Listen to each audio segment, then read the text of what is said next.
Why do bank robberies hold such enduring fascination for the general public? Beyond the inherent danger and the adrenaline rush of criminals staking their entire lives on a single day's caper, there's a certain allure in walking out into the free air with a substantial amount of money while leaving no casualties in your wake. But let's be real, most bank robberies aren't Hollywood-style spectacles. Typically, the aim is to attract as little attention as possible, with quiet transactions between the robber and the bank teller, and everyone else none the wiser. However, every now and then, a bank heist unfolds with all the brilliance of a blockbuster movie. Case in point, January 13, 2006, when 5 alleged thieves executed a daring scheme, looting safety deposit boxes before making a cinematic escape in rubber boats through hidden sewers in the Acassuso locality, north of Buenos Aires. But hey, let's not keep all this fascinating knowledge to ourselves. Join our community of curious minds by subscribing right away. When you do, drop us a comment saying, "I subscribe," to let us know you're on board. We'll be thrilled to respond and engage with your questions and suggestions. Together, let's embark on an exciting journey to uncover hidden secrets and untold tales on Becker's casual history. In January 2006, a group of individuals devised an intricate plan to rob the Banco Rio branch in Acassuso, Argentina, and it took them 2 years to meticulously organize the entire operation.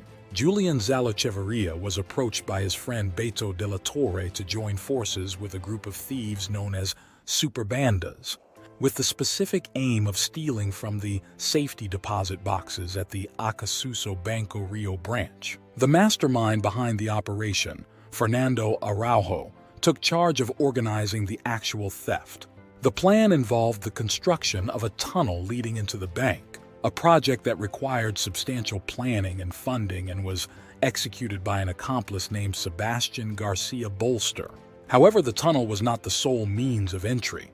The group opted for a bold approach, deciding to enter through the front door, taking hostages inside to ensure that authorities were promptly alerted to an ongoing bank robbery. This strategic move was a crucial element of their plan. Their intention was to create a standoff by entering through the front door, holding individuals hostage, and negotiating with the police. Simultaneously, the tunnel served as their escape route. When the authorities eventually entered the bank, the robbers would have already fled, leaving no trace. On January 13, 2006, at 12:38 p.m., authorities received a phone call notifying them of the in-progress bank robbery.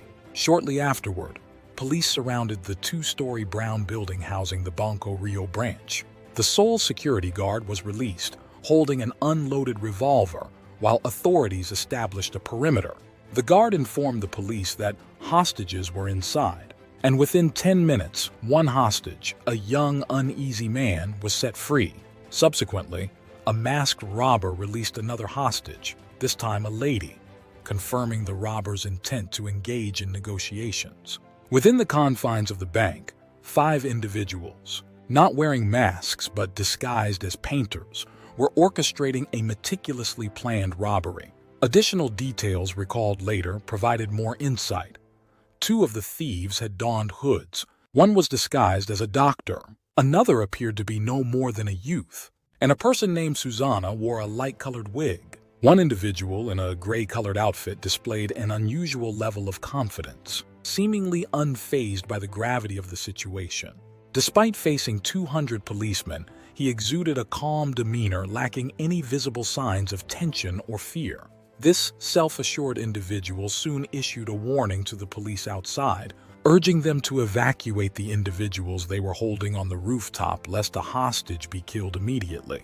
This marked the commencement of an arduous journey lasting over 8 hours. Approximately 23 hostages were confined within the Acassuso Banco Rio throughout the day. While authorities deliberated strategies to resolve the siege, the prolonged silence from inside the bank raised concerns. They pondered the robbers' motives and actions. Unbeknownst to the authorities, the atmosphere inside the bank was far from tense. The hostages, at the robbers' request, enjoyed pizza and sodas, even partaking in a birthday celebration for one of their captured companions. Strangely, there was no sign of the robbers. When authorities grew weary of the silence and conducted an investigation, They discovered only the hostages and a letter expressing no hard feelings. The thieves had utilized their tunnel not to infiltrate the bank but to make a swift exit. Descending into the sewers and flood drains below, they escaped in rubber boats, absconding with approximately $8 million from 145 safety deposit boxes. In the weeks that followed the heist, Beto noticed a significant portion of his share, $300,000, had mysteriously disappeared. Confronting his wife of 18 years, Alicia Di Tullio, about the missing funds led to a heated argument. Alicia justified her actions, asserting her right to spend some of the money. The quarrel escalated to the point where Alicia stormed out and, in an unexpected turn, decided to inform the authorities about Beto's involvement in the bank robbery. Acting on Alicia's statement, the police arrested Beto a month after the heist and discovered $700,000 in US dollars inside a backpack. Sebastián García Bolster, arrested in Villa Gesell a few days later, readily admitted his role in the Acassuso Banco Rio heist during questioning. However, despite initial raids, authorities could not locate any of the stolen cash. Araujo's capture unfolded in the hills of San Juan by the National Army of Argentina. Attempting to elude capture in a rural area, Araujo failed to offer a satisfactory explanation for his presence. He claimed to be on a religious trip, but his inability to convince the authorities resulted in his arrest. During a rest period as the National Army searched the camp, Araujo intervened by identifying himself as Fernando Araujo, saving them the trouble of further investigation. Alicia's statement played a pivotal role in the apprehension of 4 of the thieves. 4 years after the incident, on February 15, 2010, the legal proceedings for the thieves commenced. The individuals identified were Ruben Alberto de la Torre, 56 years old, Julian Zaluechevieria, 51 years old, Fernando Araujo, 41 years old, and Sebastián García Bolster, 40 years old. Subsequently, all 4 men received sentences ranging from 10 to 15 years. Presently, they are free and have garnered a certain reputation for bravery and audacity within their local communities, notably due to the absence of casualties in the crime. Interestingly, the identities of the doctor and the youth, 2 of the robbers recognized by the hostages, remain unknown to this day. They simply disappeared, taking a substantial portion of the stolen money with them. If you've enjoyed this journey, don't forget to like this video and subscribe to Becker's Casual History. Join us as we continue uncovering the strange and fascinating tales of our world. And of course, leave a comment below. We'd love to hear your thoughts. Thank you for watching.